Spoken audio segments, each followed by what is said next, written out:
Good evening. I am Paul Berman, a member of the East County Citizens Coalition of Montgomery County, which is hosting this forum for candidates for election for Montgomery County Executive. In hosting this forum, the East County Citizens Coalition is joined by 11 partner organizations in the county. The League of Women Voters of Montgomery County, the Maryland Black Chamber of Commerce, the Greater Colesville Civic Association, Tamarack Triangle Civic Association, the National Council of Negro Women Montgomery County Chapter, the Greater Silver Spring Chamber of Commerce, Montgomery County branch of the NAACP, the Cloverleaf Civic Association, the North White Oak Civic Association, the Stonegate Civic Association, and last but not least, the Hillendale Civic Association. We thank our partner organizations for their support, and we thank each of you, candidates and East County citizens alike, for your interest and attendance. Our purpose is to help candidates for county executive focus on East County and to provide an opportunity for East County citizens to get to know the candidates better. Please take a second to know where the emergency exits are. There's one right there, Mark will point for you. And there's one along, and then out the main entrance to this building. Also, there are restrooms located in the lobby. Please take a second to silence your cell phones and other devices. Take 2 seconds to do that.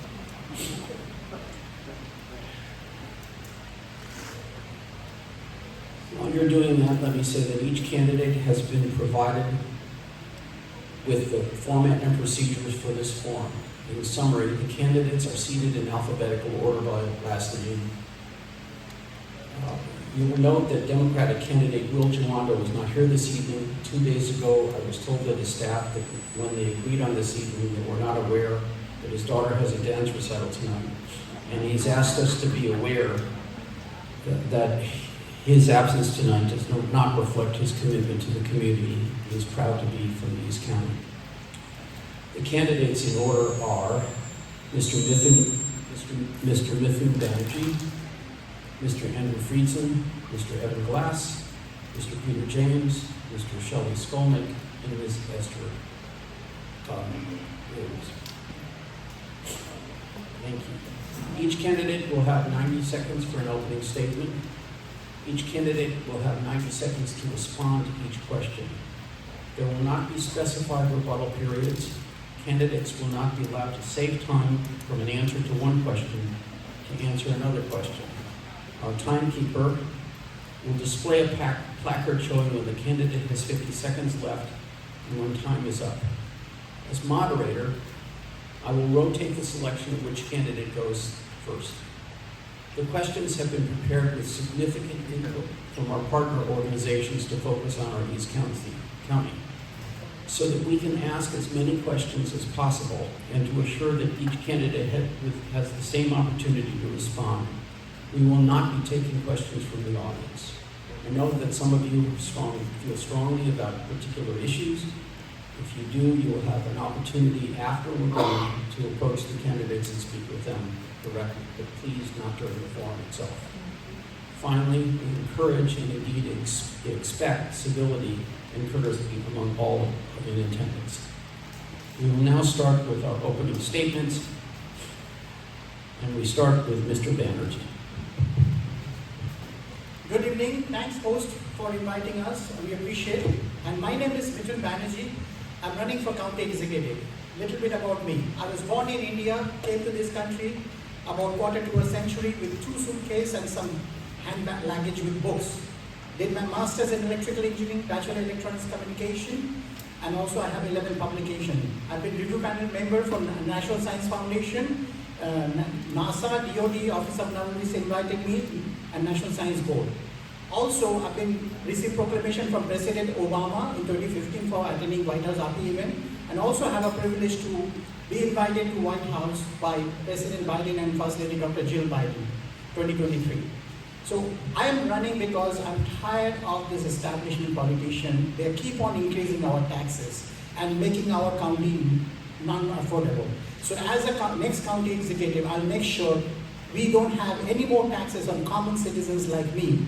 We will be taxing the rich because they just got huge tax break last year from Big Beautiful or Big Ugly Bill, taking money out from Medicare and Medicaid.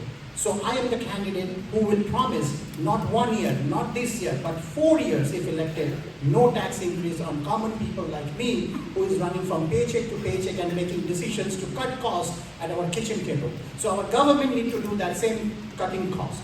And what I will bring, free universal childcare, free universal pre-K by increasing taxes on rich and also provide affordable housing by private-public partnership and address housing issues, increase property taxes. Thank you.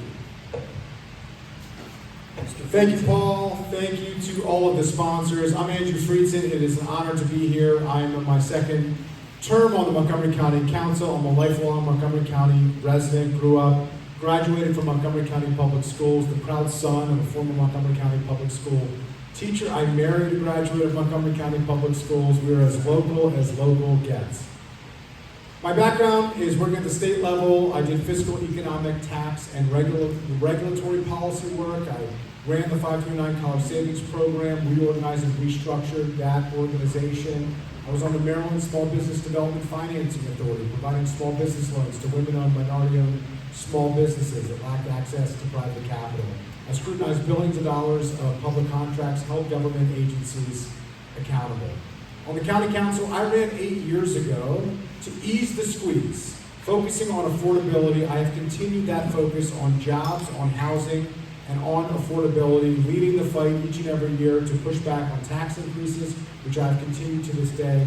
I will continue to fight to make Montgomery County more affordable for more residents. Thank you. Mr. Glass. Good evening, everybody. I'm Evan Glass. I've been one of your at-large members of the council for the last 8 years. I live right down Route 29 near Blair High School. And before we talk about the future of the county, I just want to share a little bit about myself. I'm originally from New York. I grew up in a home with a single mom who worked 2 jobs to provide for me. And so I know how important community is, and I know that we have a really strong community here in East County.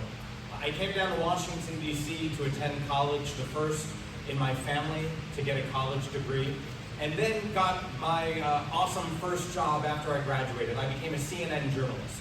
I worked at CNN for 12 years, covered Congress and national politics, and at the same time I moved to downtown Silver Spring right when Discovery Channel was opening.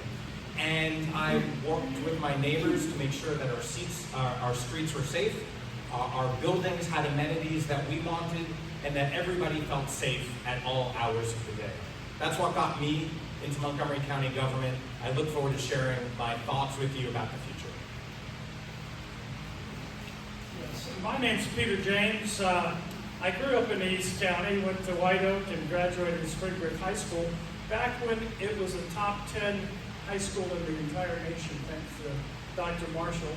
I see a lot of Notley shirts around here. My best buddy, Mark Hargraves, who I still hang out with, lived at Notley and had one heck of a graduation party. I don't know if you were there back in '73, and dealt with the traffic then. But I'm the technology guy. I have solutions that'll blow your mind, and most of you probably won't believe it, but instead of not raising taxes, I'm going to get rid of them entirely. I've generated hundreds of billions of dollars for big companies, and I can generate that same kind of revenue for the county. So you won't have to pay taxes, and you get free health care, free child care, and you have to go to peterformoco.com. Thank you. Good evening. One of the major issues that I've been addressing is traffic, not only now, but over the last 8 years. If you look at the metropolitan area, we have spent billions of dollars on Metro. We are spending billions of dollars on the Purple Line.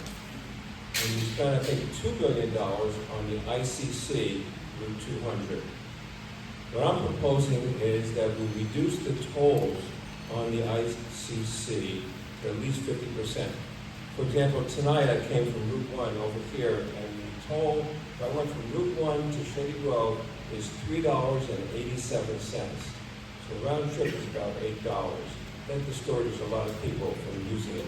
If we can divert traffic from the Beltway, which is often a parking lot, onto the ICC by reducing tolls, we can solve traffic problems not only for you who live here, but for many people who use the Beltway every day.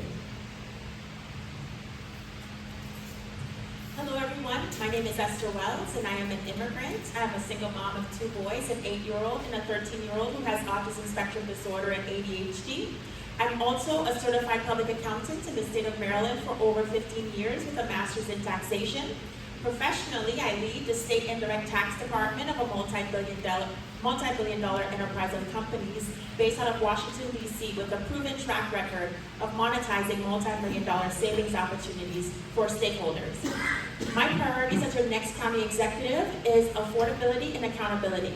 For the last 8 years, our council members have been in charge and we have an affordability crisis.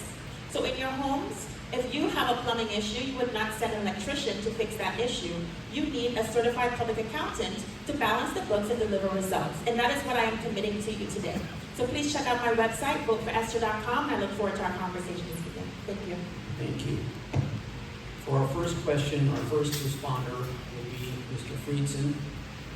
The question: what do you think are the top 3 issues in East County, and how would you as county executive address them? Well, the number one issue for East County is the same as the number one issue for all of Montgomery County, which is affordability. It's too expensive to live in Montgomery County. It's too expensive to start a business in Montgomery County. It's too expensive to retire in Montgomery County. That's why I've been focused relentlessly on this issue, holding the line against tax increases. The only person who's been consistent on this issue.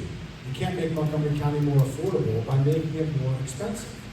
And this year's budget, which has just been approved, the $692 in the income tax offset credit that you're going to be paying on your tax bill next year is going to make Montgomery County more expensive for every homeowner in Montgomery County. That's why I've been pushing back on these issues. That's why I have been championing these issues. And we also have to grow the economy. And East County knows this better than anywhere, where we need jobs. We need economic opportunities, and I will be a county executive who is focused relentlessly on creating jobs countywide, and especially in East County.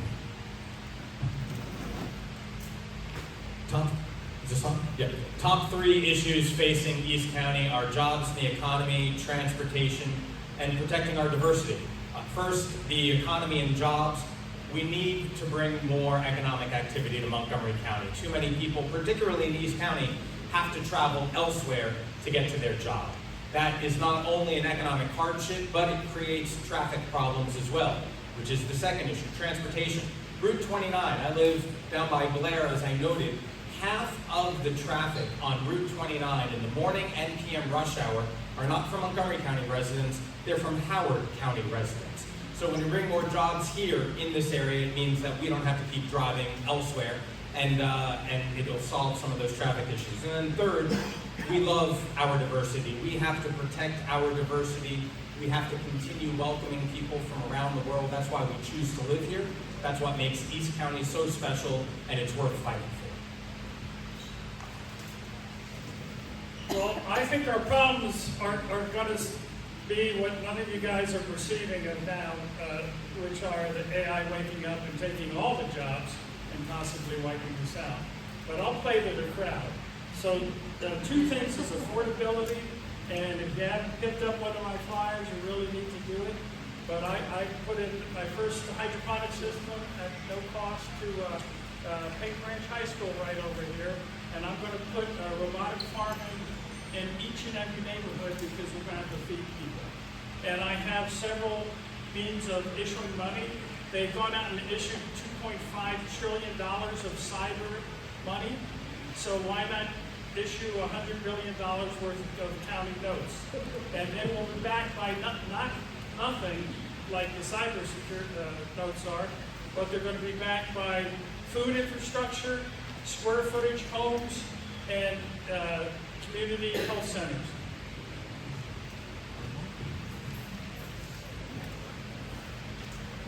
Top 3 issues.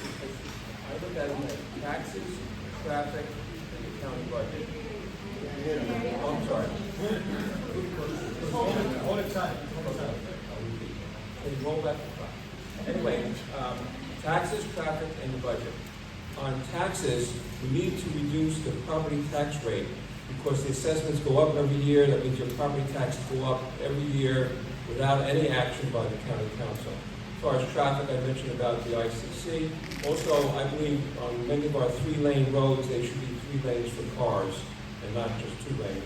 And then finally, on the budget, we hear a lot about that the county council or the county government should fully fund the schools, the public schools. My question is, when you mean fully funded, I don't think we should be a rubber stamp for the superintendent or the school board. There are legitimate expenses, but I don't like the use of the word fully funded, which means basically they want us to be a rubber stamp, and I think that's inappropriate. Thank you for the question. So the top 3 items would be, again, as a single mom of 2 boys, 8 and 13, that attend MCPS, that is my top priorities, is ensuring that all of our students have access to an education that meets their needs. And so right now in East County schools, their proficiency level for math is between 4 to 7%. Single digits for proficiency in math. That is absolutely unacceptable. And as the next county executive, I will be laser focused to ensure that our children are not being left behind. Comparing that to reading, where it's 40%. Again, children read to learn from K to 3, and they learn to read, children read to learn from 3 to 12, and they learn to read from K to 3. And so if our children cannot read by 3rd grade, that's where a lot of the issues start. And so it's critically important we focus on our schools, and we focus on our East County schools particularly. Affordability, I am the only candidate running to lower your taxes, your property taxes, your water bill has a lot of taxes on there as well, and our utility bills. And thirdly, public safety. Thank you.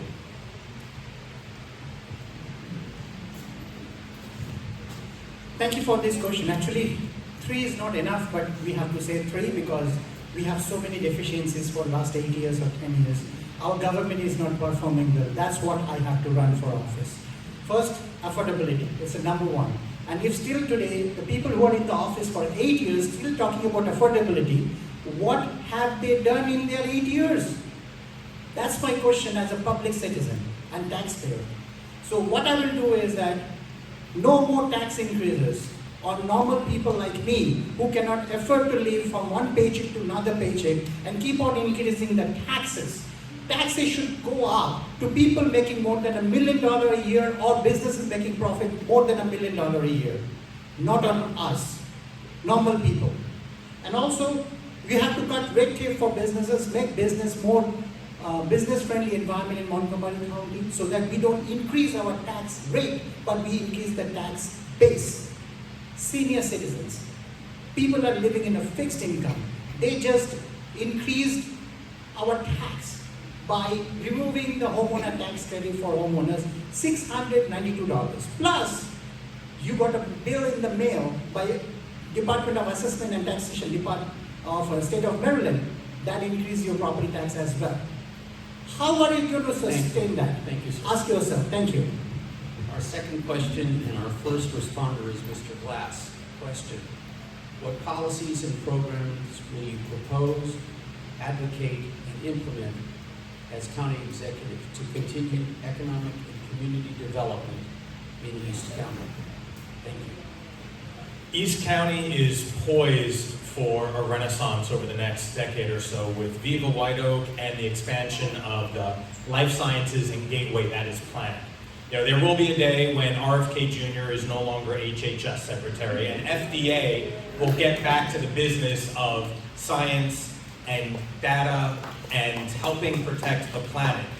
And so once we're able to build Viva White Oak and life science companies will start coming to East County, I'm very excited about that. At the same time, we have to recognize that 95% of our businesses are small businesses. They're not life science companies. It's really hard to open and operate a small business in Montgomery County, which is why on day 1, I'm going to hire a director of permitting services who's going to start cutting red tape and making it easier for our small entrepreneurs. You should not have to hire a lawyer or a lobbyist to open up a restaurant, but that's the system we have done. All with good intention, but it doesn't meet the moment. We have to make it easier. Yes, I think you guys really need to rethink this whole jobs paradigm and that economic growth. The Anthropic guy just says he's going to remove all entry-level jobs. First, it's going to be keyboard and mouse. AstraZeneca has a job rec out for a director of robotics and AI innovation. These are taking jobs faster and faster, so we have to come up with a new paradigm. I want to make you guys the owner of the technology. So using robots to build your homes, to grow your food, and build health centers in your communities, and I want to put a makerspace in every community so that you guys, when you don't have a job, can go down to the makerspace. And right now, like Tony Stark, I can tell my little AI server describe something I want it to make, and it generates it. So this technology is here today, but if we let Elon Musk and Larry Ellison own all the technology, we're going to become their slaves. Well, to follow up on what Peter is saying, I think the threat that we're facing, not just us, but the whole country, maybe even the world, is artificial intelligence. I mean, you watch the reports on the news, and it's somewhat frightening what they're predicting, or possible predictions. So what I would do as county executive is work with the governor, work with our congressional delegation to Congress on reasonable regulations and oversight of what's happening with artificial intelligence. Could be extremely dangerous, could be also very beneficial, but it's going to take more than just a county executive. As I said, I would work with the governor and our congressional delegation, and I'm sure that we'd have support from other states to help us have AI safely for everyone. Thank you for the question. And so before we are able to attract economic development, we need to take a holistic approach. So following up to my prior response, we need to, one, improve our schools. In order to attract headquarters and warehouses to East County, we know that employers are going to think about where will their employees live and their employees' families. And so we need to ensure that we have the schools with, again, increasing proficiency levels by attracting and retaining high-performing teachers in our low-performing schools. We also need to look at our roads. We need to ensure we have adequate infrastructure. And so we need to provide additional public transportation where we're not having to shuttle everyone down to Silver Spring to have access to like the MARC train or the metro. We also need to take a look at improving the housing supply. And so that requires us to reduce the taxes. We want paths to home ownership. We really want to ensure that whatever we decide to do with economic development, that it's community related, it's what the demand is, so that funds will circulate longer in our community. Thank you.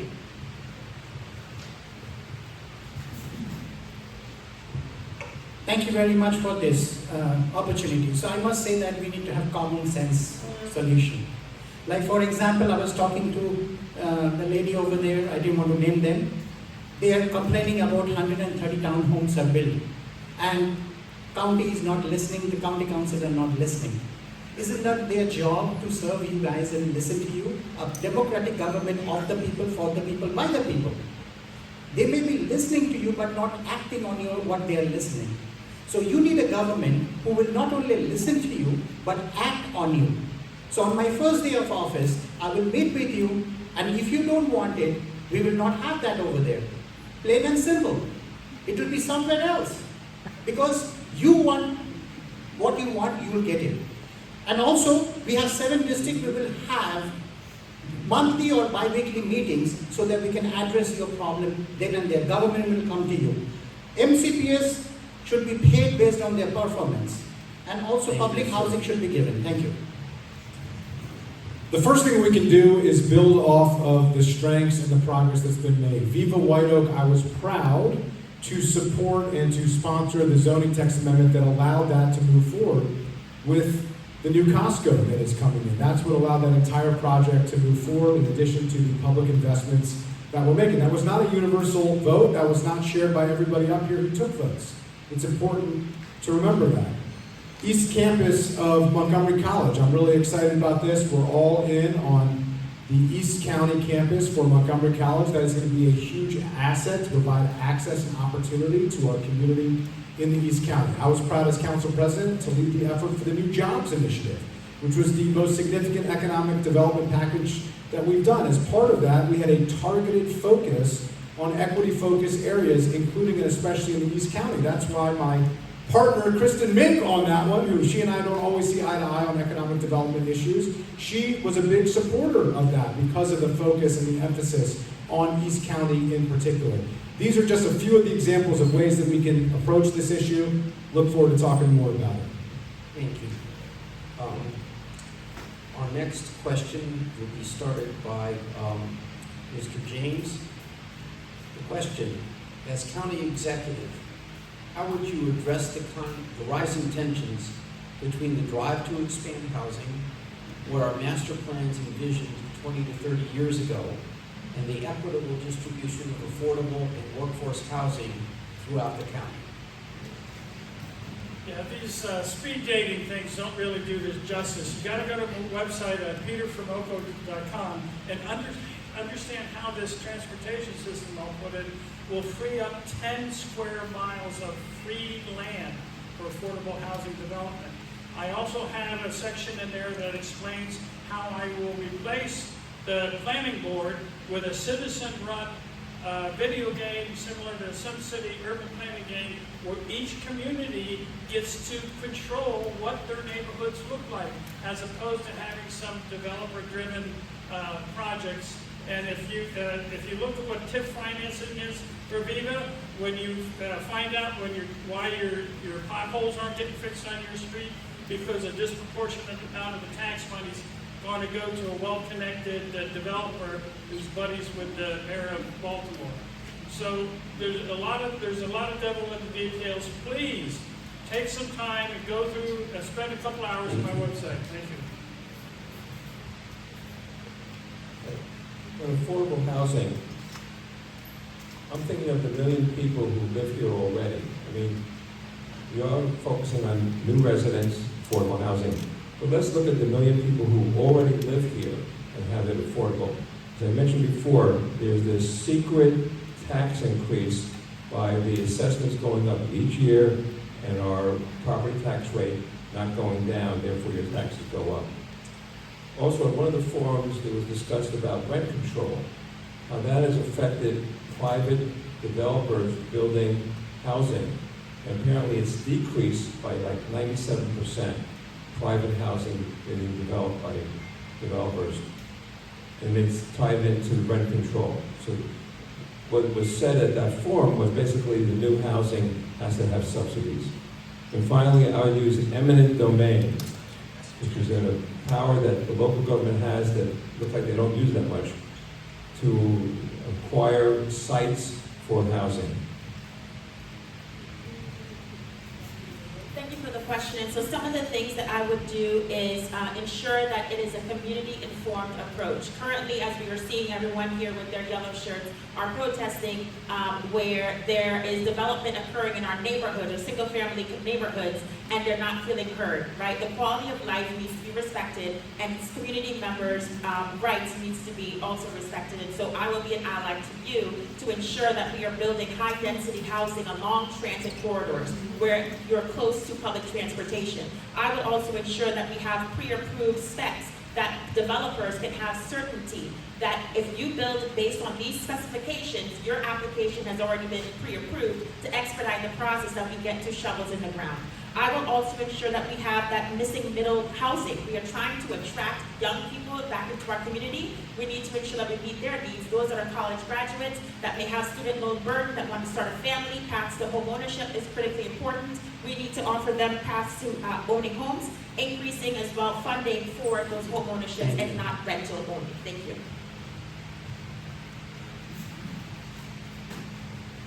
Thank you. The question itself shows us that we are not affordable in Montgomery County.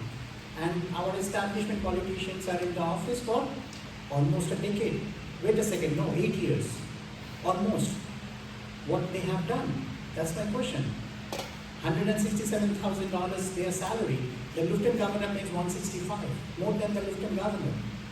So that's where our money is going. The county executive making $232,000, just $3,000 less than the vice president of the United States, who is not doing a good job. So this is what we need to work on. We need to stop the greed and that's why I said, when I get to be a county executive with your support, I will not take more than $120,000 and volunteer ask people not to take more than 1/3. And also, when the tax goes up, affordability goes up, rent goes up. So we need to freeze the property taxes for property less than $1 million so that people live here and stay here, not live over here and go some other states. Thank you. We have a lot of work to do on housing affordability in East County and throughout Montgomery County, but I'm proud to have led the effort on nearly every single housing opportunity and expansion that we have overseen in Montgomery County over the last 8 years, as currently as the chair of the Housing Committee. I worked together with colleagues, led the effort, created a housing production fund, which has become a national model for how state and local governments should be tackling the housing affordability crisis, cited by the New York Times and Vox Media. It's literally being replicated all over the country. It helped to lead to the largest residential investment in the history of East County since World War II, Hillendale Gateway. That is a mixed income community under public ownership made possible by the work that we did and I was proud to lead. We're also focusing on preserving naturally occurring affordable housing. When I was council president, we created the Nonprofit Preservation Fund, which will help us preserve half of the at-risk naturally occurring affordable housing countywide. And then I was proud to lead the effort on the workforce housing proposal, which did exactly what you heard people talk about they're supporting today, which is create missing middle options along major transit corridors countywide with a workforce housing requirement so that we're supporting our teachers, our firefighters, our nurses. Thank you. It is too expensive to live in Montgomery County, and we have so many people who've moved away because they cannot afford to live here. And I'm particularly talking about our kids and our grandkids who have moved to Howard County, Frederick County, DC, or elsewhere. And there's also a situation where there are a lot of seniors who've been in their homes for decades, want to stay in our community, but there's no place to downsize. And so what we have to do is we have to provide options for everybody who wants them. First and foremost, low-income housing. We provide about $160 million a year to subsidize housing. That is wonderful. But there's a lot of people, middle-class residents, who also are feeling squeezed, who cannot afford to live here.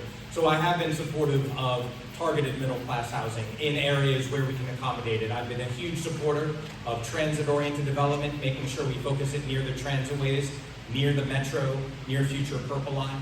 But the reality is, if we want there to be more housing that's affordable, we have to be accommodating to everybody. That means making sure our kids can come back here and our seniors can downsize if they choose to. Thank you. Our next question goes first to Mr. Skolnick. How would you, as county executive, address our structural deficit, specifically with reference to the impact on taxes and on services in schools in East County? Thank you. It's an interesting question. I talked before about the hidden tax increase. Your assessment's going up. There's another hidden tax item. It's called the tax giveaway, what I call the tax giveaway. Developers are allowed to or encouraged to convert, say, an office building to residential. And as a result, they're given 20 years of no taxes. 20 years of no taxes to those wealthy developers. You might ask the incumbents who voted for that and who voted against that. They also have a 15-year tax giveaway. Apparently, if they build near a metro station, I've been told, they get 15 years of no taxes. So we have to address, there's lots of income out there, and not the type that gives away to developers for 20 years or 15 years without paying property taxes. That's a great question. And so as part of my priorities, again, it's about accountability and affordability. And so what I would do is, first and foremost, as a certified public accountant with a master's in taxation, I will do a forensic audit of the entire $8 billion operating budget, because I strongly believe that there is waste and mismanagement of our taxpayer funds. And those funds will be able to use, based on what you would like, either to reduce our taxes or to pay off a lot of our debt. We have Principal plus interest repayment on our operating budget is the fourth largest expenditure on our budget. We need to pay down our debt, or we need to also use it to grow our economy. And so it's a combination of those things to ensure we expand the tax base, we reduce our debt, and we ensure that we find waste and abuse and mismanagement of our funds and direct it in the programs and services that are actually working, and we stop where it is not working. Also, I will ensure that we fund MCPS at maintenance of effort plus strategic plan. We are funding outcomes of students, not inputs. And also we need to ensure that we grow our spending at no more than personal growth of our residents. Thank you.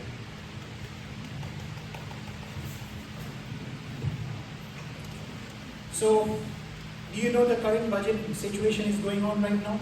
Before the county council voted, they had $189 million shortfall deficit. And after the county council, they came up with $143 million by removing our homeowner $692 tax credit by increasing it now for us. Still they are $36 million shortfall. These are the same people in the office for 8 years who cannot balance a budget.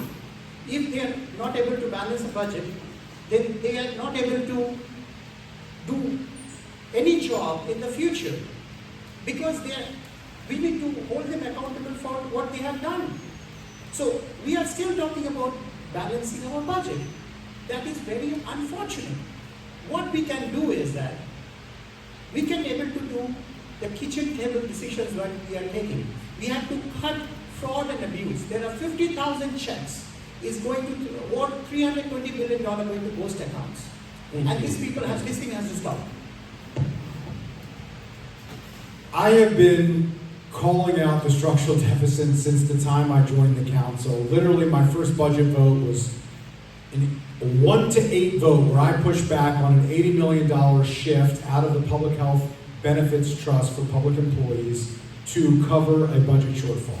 Since that moment and since that vote, a losing vote, but a vote nonetheless, we have been moving forward with budgets with structural deficits in it. That's how you end up with tax increase proposals almost every single year to solve almost every single problem, because we are starting next year with a deficit. And who's paying the bills?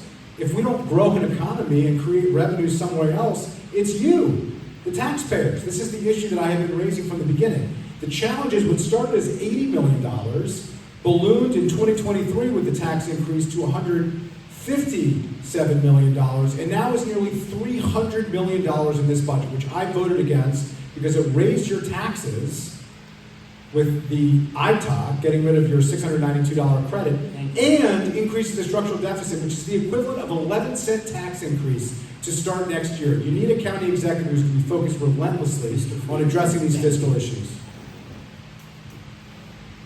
One of my concerns with the county executive is that he's relied on tax increase after tax increase to fund the most recent budgets. I did not support any of the tax increases or residential property tax changes this year. I did not support any income tax change or residential property tax change last year. But what the council has done, all of my colleagues on the council, is support every labor contract, support every funding for MCPS, support an expanding social safety net to make sure that the people in our community who need the most help, who are aging in place, who need after-school programs, every one of my colleagues supported that. But not every colleague stood up to pay the bill when the time came. When I'm county executive, I'm not going to increase the size of the budget like this county executive has done. That's how we got into this problem. And it's a structural problem because the county executive usually gets 99% of the budget he wants. When I'm county executive, we're going to start and reset. And I'm the guy that thinks outside the box. I got known as a wizard out in Silicon Valley when Donald Bushnell, the Paul Guattari guy, hired an executive recruiter. He said, go find me a wizard. I'm the guy that brought to him. I'm the guy that when these semiconductor production went down and they're losing millions of dollars a day. I'm the guy when the PhDs from Stanford and Berkeley couldn't figure out that he brought in. I'm going to restructure everything. Mark Cuban, if you ever watch Shark Tank, says sales solves everything. We sell liquor, we sell green fees, we sell airport fees. I want to sell technology. I'm going to make this the best place to live in the entire world, and people will want the technology I'm going to develop, like democratic urban planning, like my guideways that'll get you there twice as fast as a car. Those go for a couple $2 billion a pop. So looking at all the technology, those sales will generate enough money that you don't have to pay taxes. Next question goes first to Ms. Wells. What are your plans to address public safety concerns in East County? Yes, great question. In terms of public safety, first and foremost, we need to fully fund our public safety department. The purpose of government is three things. It is to fund public safety, public education, and public infrastructure and transportation. And so that is how I will build my budgets. And so zero-based budgeting is a new concept, a novel concept for this county, where each year we will take a deep dive in the positions that exist in the government to ensure that it meets the need of today. And so we need to ensure that Chief Yamada has what he needs, the resources, whether it's technology or it is people. But we need to fully fund our police department. And then we need to, for me, I'm going to get out of the way. I'm going to ensure that I hire the best and that I allow our professionals to be able to be in our communities and do that proactive policing. We need to ensure we take the drugs off of our streets. We need to get the gangs off of our streets. We need to ensure our schools are secure. We will return school resource officers back into our schools. But again, we are going to leverage our professionals who do this every day to keep us safe. Thank you.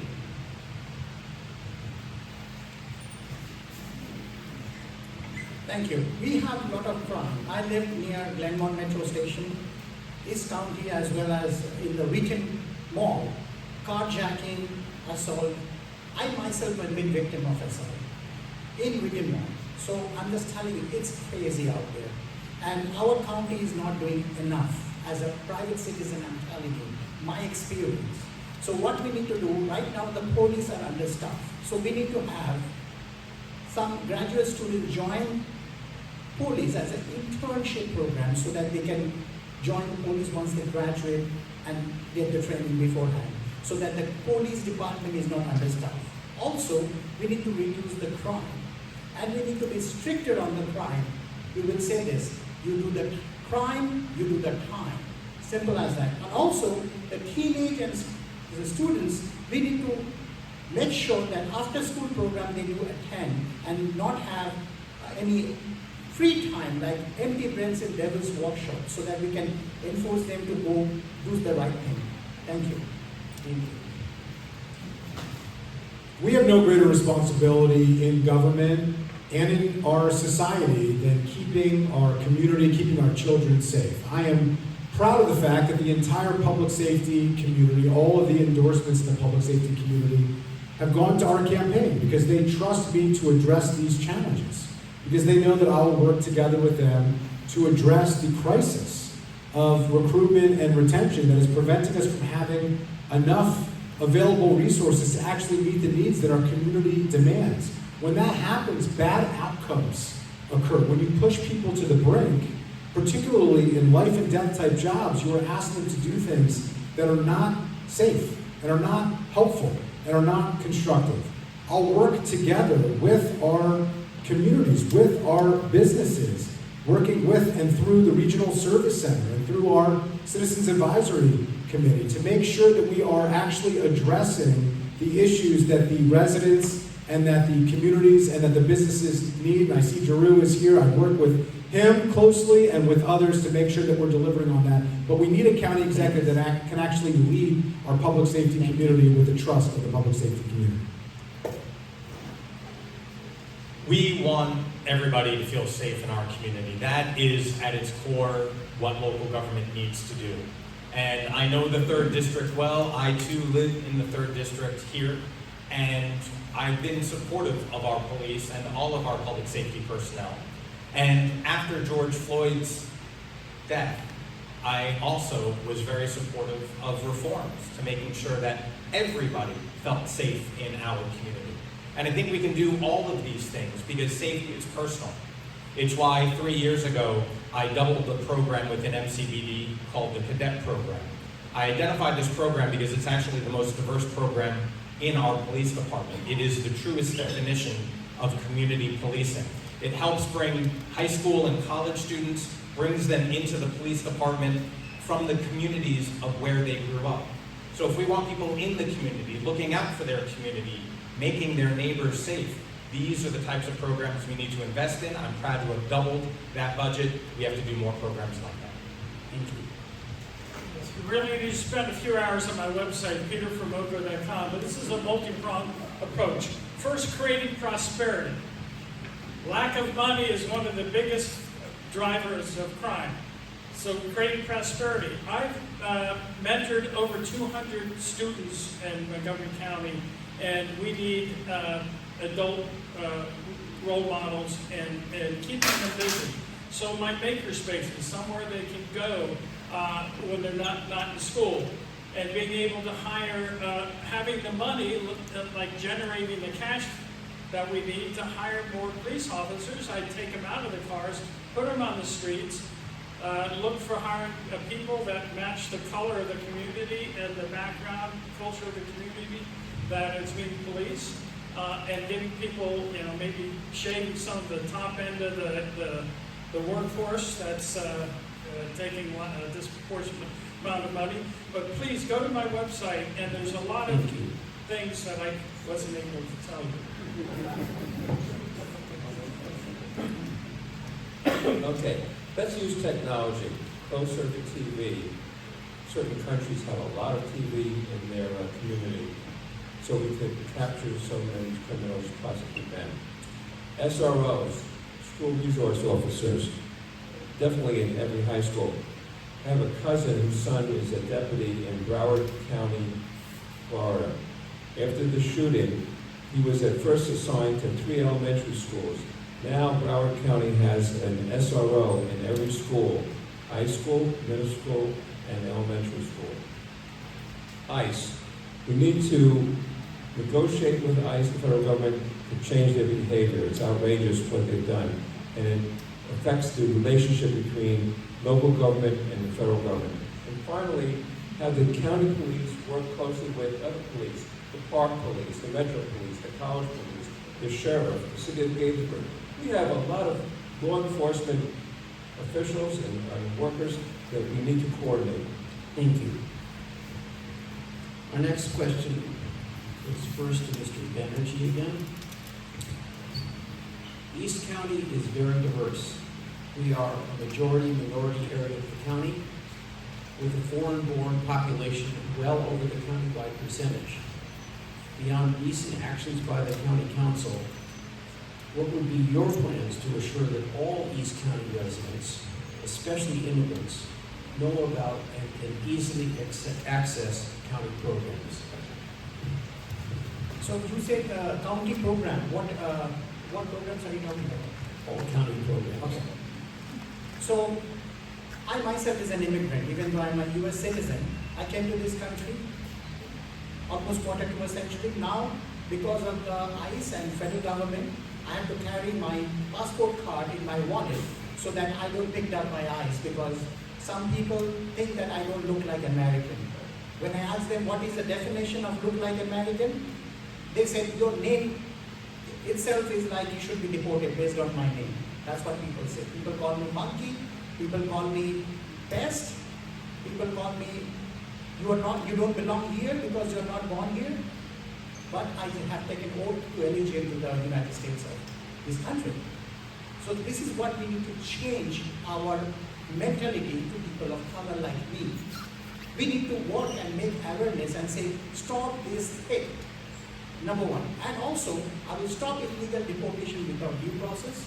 And also, I will instruct the police if there is an ICE raid happening, they should intervene and take the residents to the safer area if there is no judicial warrant. No administrative warrant should do, judicial warrant, because constitutional rights has to be protected. Thank you.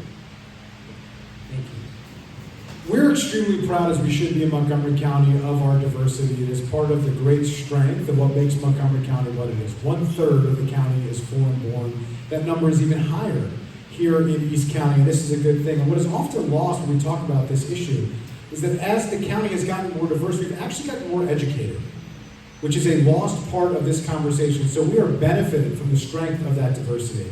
But it is important that we do a better job of reaching out into the community on your turf, in your terms, and often in your language, and making sure that we're doing a better job of leveraging our relationships and our partnerships with community partners, with places of worship, really utilizing them in order to have them help provide the services. We've made inroads on that. We need to do a lot more in that regard. And we need to do a better job of coordinating between county departments and agencies, including the Office of Community Programs, our regional service centers, and our public information office. They often are doing their own things. They can be coordinated and collaborating and working in lockstep with our nonprofit partners, and that's how we can make sure that you know about the services that are available to you. Our diversity is our strength, and unfortunately there are too many members of our community who are scared to go to school, who are scared to go to work, they're scared to go outside. And I'm proud to live in this community where we stand united to support everyone regardless of their immigration status. It's why I passed the ICE Out Act, and it has been signed into law, which will prohibit Montgomery County from ever building privately owned detention centers, so we never have them in our community. We unanimously passed the Trust Act to build trust among all residents and law enforcement, so if someone is in trouble, in danger, they can go safely to the police and get the help that they need. And moving forward, there's a lot more we have to do. We do have to continue building upon our Office of Community Partnerships, which are liaisons throughout the community. We need to bolster the Office of Human Rights to make sure everybody knows what their rights are. These are existing agencies. You might not have heard of them. I want to add to their budget to make sure more people know them and get the support they need. Thank you. One of the reasons I got up off the couch and run is because I sent emails to all the council members and said, why did you shut off the cameras to ICE? No response. Why is the county using the same data center that ICE uses? Why are you spending $500 million on these tech software contractors for ICE? So, you hear one thing, talk a good story, but when you dig a little deeper, you find out that we're collaborators. We're the VC French. We're you're buying Hitler's bratwurst. And we need to stop all that nonsense. So, I found a couple of years back in 2016, I found $100 million worth of phony mortgages targeted towards immigrants to get an American dream. And the courts, the state's attorney wouldn't do a damn thing about it. So when I went a couple of years ago to the county council and said, you're 6 times more likely to get arrested in the county if you're black than white. Nothing. The conduct of ICE is a threat not only to immigrants but to everyone. It's so anti-democratic, it's hard to believe that it's happening. Now, they talk about ICE Out as a law that prohibits private detention centers. But what would prevent public government, federal government detention centers, like maybe in Hagerstown, where they're fighting it? What I propose is that the problem we have with the detention is that we have a huge backlog on our immigration courts. Okay? Millions of people, years, waiting for immigration courts. The solution, and a lot less expensive than these multi-million-dollar detention centers, would be more immigration courts. And what I'm proposing is, let's take Montgomery County. We have a big circuit court building in Rockville, not used in the evenings and weekends. What I'd like to do is work with, as county executive, work with the federal government, establish an immigration court here in Rockville, so we have due process, the rule of law, to protect the rights of everyone, especially immigrants. Thank you. Yes, and as I mentioned in my introduction, so I am an immigrant into this country. My family, we moved here over 30 years ago to live the American dream. Currently, both my parents, they drive for the ride-on bus. They've done that for over 30 years. And I am very grateful for the opportunities that Montgomery County has provided us, that I was able to grow up here in Montgomery County. I attended the University of Maryland, received my bachelor's degree, and I continue to raise my family here because it's a great county. And so what I would propose is to ensure that we look at our schools. Our families moved to America because of the American dream, and we wanted our children to do better. And so we need to ensure we, again, improve the proficiency rates in math. It's in the single digits. 4 and 7% is completely unacceptable. So that will be one of the priorities. Also, we need to ensure that we provide paths to home ownership. We know that's the greatest wealth building tool. We do not want to be renters and borrowers.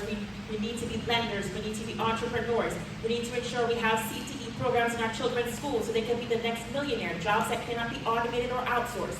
We also need to bring more jobs to East County. A lot of our residents, like my family, we are licensed in our country, but it's not recognized here. We need to do more to help immigrants thrive. Thank you. Our next question goes first to Mr. Friedson.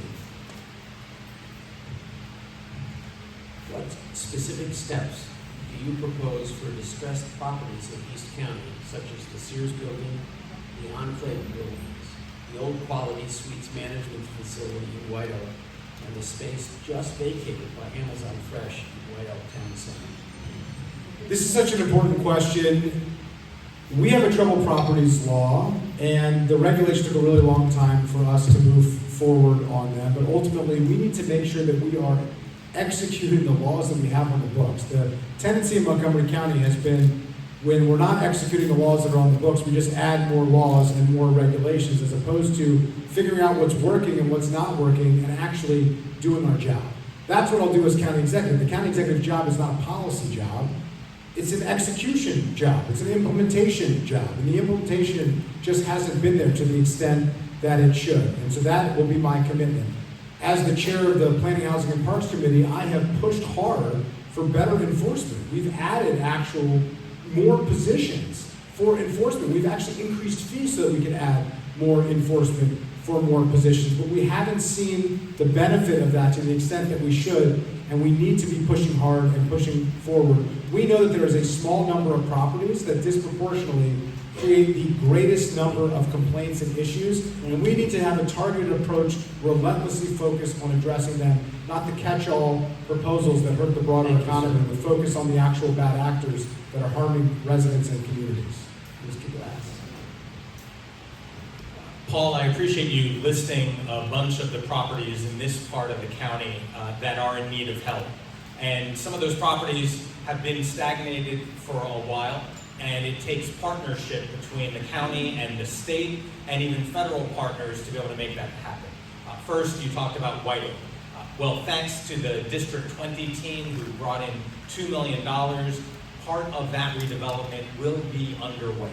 The money is being transferred, and so that Sears property will be transformed in the very near future. And I'm honored to have the endorsement of Senator Will Smith, who just endorsed me on Monday. At the same time, just north of here, you look at Burtonsville Crossing. Very similar situation, and it required the District 14 team to step in and provide some state money. The bottom line here is the county needs to continue working with our state partners and with our private property owners, because when all three work together, we can transform this, but it does take that level of coordination. I am a monetary scientist and had several macroeconomic shows out in California, had the world's greatest scientists on money. In 2008, I stood before a lot of forums like this and warned everybody of the coming collapse.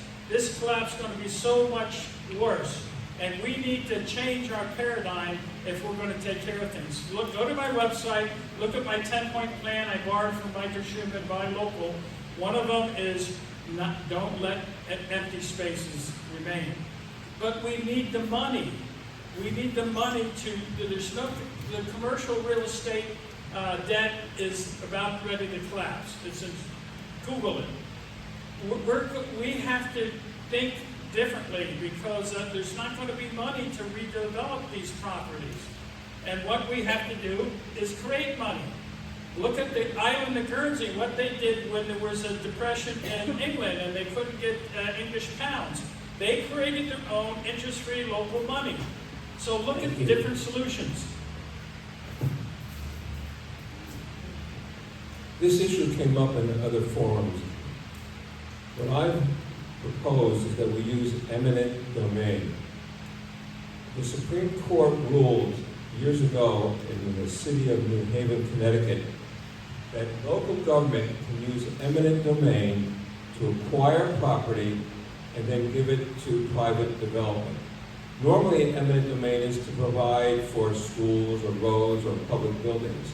But again, the Supreme Court ruled that local governments can use eminent domain to acquire property and then give it to another owner who wants to develop it to the benefit of the community.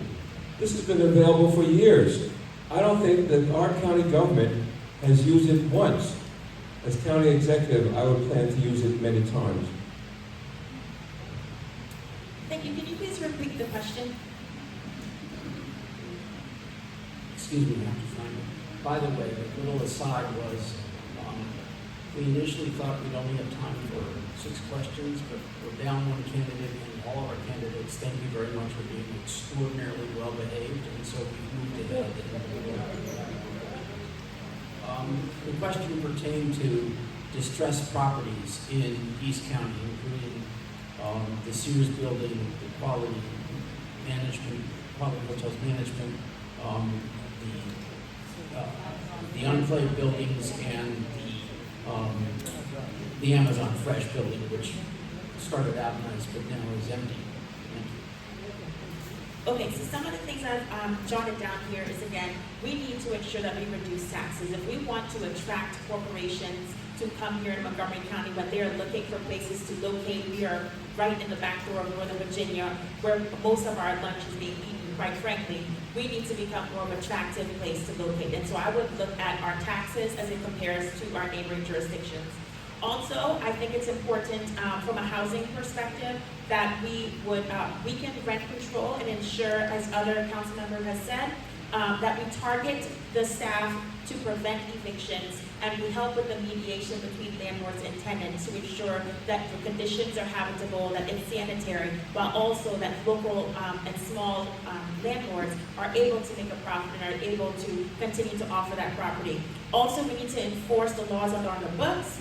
And public safety, I believe, is number one. Businesses cannot thrive if there's constant shoplifting, if juveniles are not being held accountable for repeat offenses. And so we would need to fully staff our police department to support our corporations. Thank you.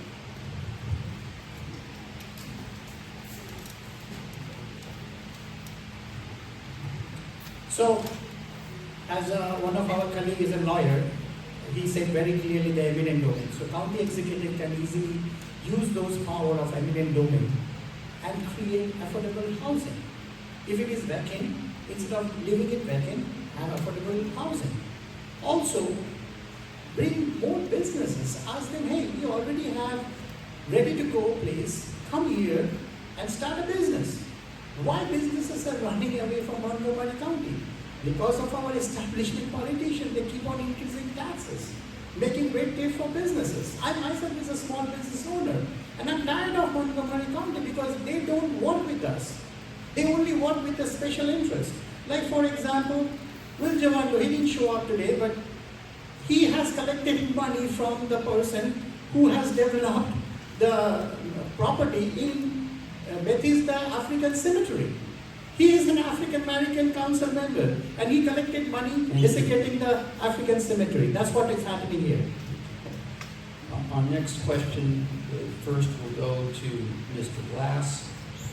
What is your position on expanding data centers development, data center development growth in Montgomery County? The question's about data centers, and I've been sounding the alarm for months now. We see what's happening in Loudoun County, across the Potomac, and we certainly do not want that coming here. When I learned that there was a data center being planned in Dickerson, I introduced legislation calling for a task force, bringing together the best and the brightest of Montgomery County residents so we could figure this out ourselves. Environmental leaders, utility leaders, technology leaders, civic leaders. That did not pass the council. It had no co-sponsors. So then, 2 months ago, 1 month ago, I introduced another piece of legislation calling for a 6-month pause, because I am concerned that we are moving too fast. I'm not opposed to data centers. I have a cell phone. I understand the use. but I'm opposed to doing it so quickly that we adversely affect our environment, we continue increasing our utility bills, and we make the Potomac River the worst river in America, which is what the river keepers say will happen if we build more data centers. I have great concern. I've been leading the council on it. Well, I'm the only opponent of data centers completely. If you see the movie Terminator, I'm your John Connor.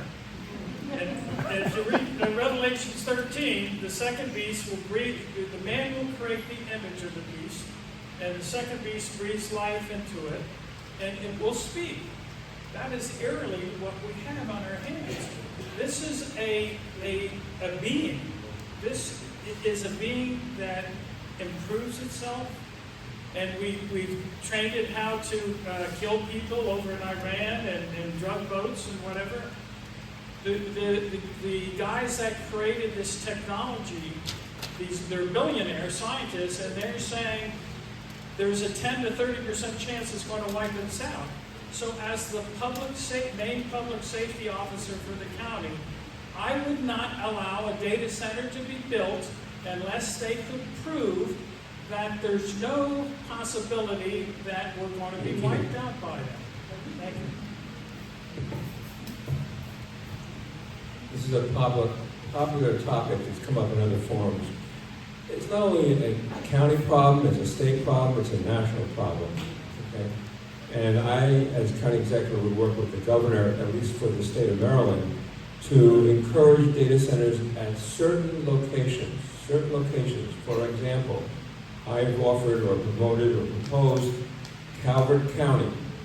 In Calvert County, Maryland, we have, I think, 2 nuclear reactors. And it's a rural area, not a highly populated area.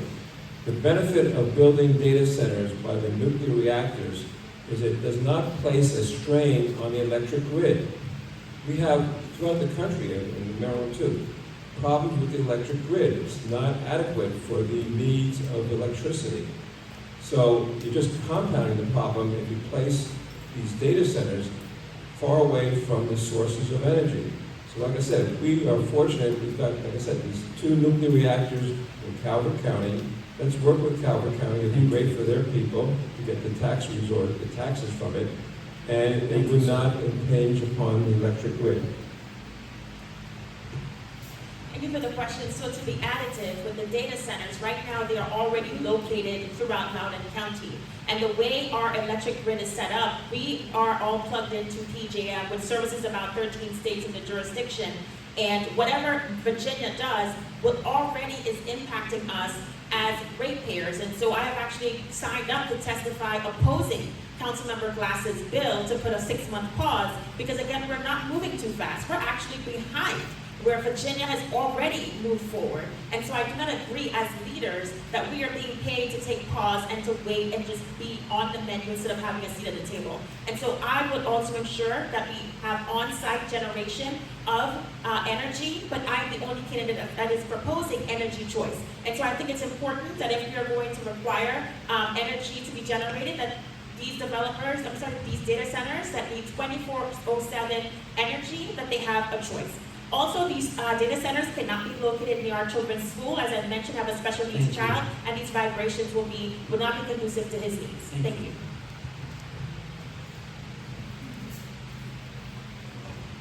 Thank you for the question. You know what? Data center is coming. Just they wanted to delay it after the election. So the money will going to talk and they're going to do their job. I'm just telling the truth. Because they all love money from these developers and those big businesses. That's how our county is going. So what under my administration, if data center comes, first they have to have their solar, wind, and any energy. And I think I take the word from Mr. Andrew Fritz, and he said, bring your own energy. I like that and I support that. And paying higher tax, cover county budget deficit. So they cannot pay the single family home taxes. They have to pay higher taxes. And also they have to pay higher electric bill. So that they don't pay the same as single family home. And make sure they follow all environmental guardrails.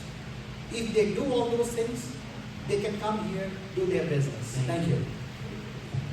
My buddy Bethune took my thunder here. We've done over 40 of these, so we know what each other is going to say. There's understandable concern about data centers. There's concern about privatizing profit and socializing costs where ratepayers have to pay the cost of higher energy bills. We need to address that. They're concerned about environmental dynamics where we have to address that. But here's my view. It's the job of the county executive, it's the job of elected officials to actually address that. And to just kick the can down the road to a group of people, unelected bureaucrats or other people outside of county government, or to delay by 6 months or 12 months or 2 years beyond an election is not the way to address problems. We have a zoning text amendment before us. It is going to go to the county council. Let's roll up our sleeves and let's figure this out. Let's make sure that they bring their own new clean energy so that we protect the environment and ratepayers from their bills skyrocketing. Let's protect neighborhoods and make sure that these stay in industrial and commercial areas. And let's protect our water and our environment by putting forth thoughtful environmental regulations. But let's not pretend that just by kicking the can down the road that we're actually solving problems when we're really not. Thank you.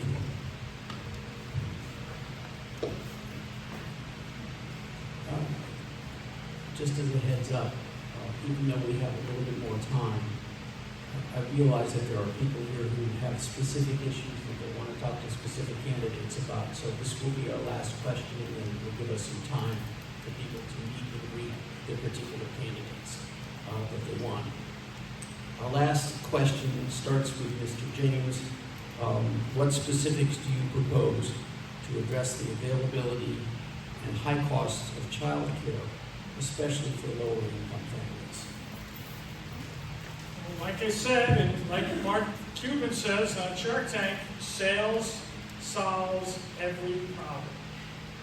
So I'm going to replace Microsoft, Google Docs, Oracle with a version that doesn't have AI in there learning everything about you and your children, because I use it in the schools. And then I'm going to sell it to every other jurisdiction, particularly the ones that don't care for Trump and his techno billionaire buddies. And we're going to generate the funds. If you live in Qatar, you do not pay taxes and you get free health care. So I'm going to throw in free child care. This sounds like BS to a lot of you, I'm sure. But go to my website and look at the details of how I'm going to go about doing that. I've spent 50 years working for some of the biggest Inc. 100 fastest growing companies, generating hundreds of billions of dollars. I can do it. There are a number of employers who offer child care facilities within their buildings. What's nice about that is that the parent doesn't have to drive to a facility for child care and then to their work. They just drive into work, the child is there. If a problem arises with a medical issue with the child, the parent is right there in the building and can quickly take the child to a doctor.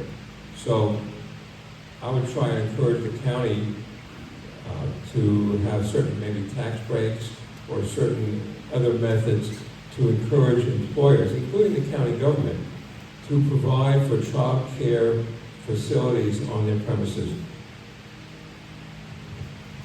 Yeah, so this is an important question. As we know, as a working woman, I'm a single parent of 2 sons, again, 8 and 13. This is something that I deal with every day. And childcare has become so unaffordable, even for me in the middle class, and I have taken my 8-year-old out of the in-school daycare program, and thankfully, because I work from home, I'm able to be there before and after school, but that is not the reality for a lot of parents. Growing up, I was a latchkey kid. I was unattended. My parents, again, they worked and ride on, and so I was left at home to ensure that I made my way to school. And so to really ensure that we address the problem, we need to help families have that on-site education and daycare for their children. So what I would propose is that we work with MCPS to expand the amount of seats we have for 3, 4, and 5-year-olds to have all-day programs.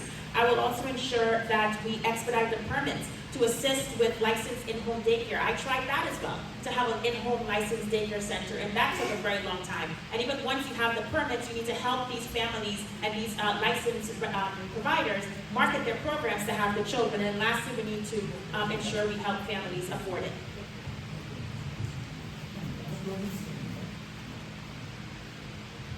So I just wanted to confirm there is no closing statement, so I'll just use this as well as answering the question. So my name is Mithun Banerjee. Go to mithunbanerjee.com. And I'm the first candidate who said free universal childcare, free universal pre-K by increasing taxes on people making more than $1 million a year and businesses making profit more than $1 million a year. So very simple. This is the basic needs. We need to serve them. I don't know why it has not been done yet. It should have been done. They have time until December. Get it done. That's what I'm saying as a citizen. Now, what I will do other than that, once elected, I will not take more than $120,000 salary. All my salary savings, the current county executive is getting $232,000 goes to MCPA's budget. I'm not greedy. I can live with my means. And also, stop illegal deportation without due process. And also, provide higher homeowner tax credit for seniors, special needs, and low-income families. If you like that, vote for me. If you not, pay more taxes. Thank you. Childcare is a moral and an economic imperative. It's really a competitiveness issue. We talk about our competitiveness with the District of Columbia that has a much better early childcare program for young families than we have. I've been focusing on this issue. We have not made nearly as much progress as we should. I was proud during the pandemic to lead an effort working with Councilmember Nancy Navarro to put forward special appropriation to support our childcare, to just keep them afloat because they are financially barely hanging on in good times. In tough times, they would have gone out of business. We need to have a much better job of working together with our nonprofit providers. We have the Children's Opportunity Alliance, but there has been a disconnect between county government, our nonprofit partners, and MCPS, and we need a county executive to step in and demonstrate the type of leadership that we desperately need. We have working parents assistance, which we need to expand. We have been putting more money into that, but we need a lot more focus on that. And then I led a zoning effort to actually make it easier for home-based childcare. For our lower income and our immigrant families, home-based childcare is what they rely on. We have to make it much easier to be able to operate childcare in Montgomery County, and county government needs to take a leadership role in doing it. Thank you. Childcare is crushing so many of our families. It's also why people can't afford to live here, because they're paying so much in childcare. It rivals rent, it rivals a mortgage, and we have to do a better job of providing and relieving individuals with young kids. One of the things I appreciate about having done all of these is learning more things about our fellow candidates, and much like Esther Wells, I was a latchkey kid too, starting in second grade, and we do need to help families help their kids. There's two things I want to do as county executive to help reduce these costs. First, we need to partner with Montgomery College so that we can train more child care providers.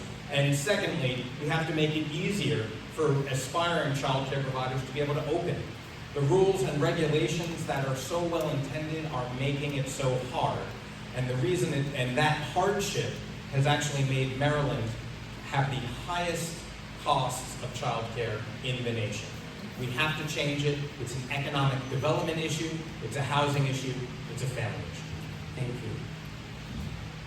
On behalf of the East County Citizens Association and our partner organizations, I want to thank the candidates for spending their time and energy and thoughts with us.